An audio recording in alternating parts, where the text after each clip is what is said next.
ஓம் சக்தி. பாதிப்பு யாருக்கு? குரங்கு எப்படி இடம் விட்டு இடம் தாவுகின்றதோ அதுபோல ஆண் எங்கு வேண்டுமானாலும் தாவி ஓடுவான். ஆனால் பெண்கள் மலர் போன்றவர்கள். வண்டு என்ன செய்கிறது? மலருக்கு மலர் பறந்து சென்று தேனை உறிஞ்சி விடுகின்றது. கசங்குவது மலர்தானே. பாதிப்பு யாருக்கு? பெண்களுக்குத்தானே சிவப்பு விளக்கு, அனாதை இல்லம்.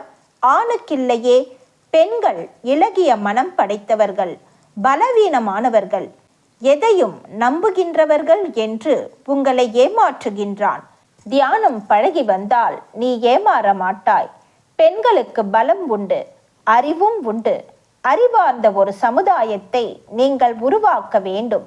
காலம் நேரம் தெரிந்து பயன்படுத்தி பெண்கள் சமுதாயம் பலமிக்க சமுதாயமாகவும் அறிவுள்ள இனமாகவும் வளருமாறு பெண்கள் யுகத்தை வடிவமைக்க வேண்டும்.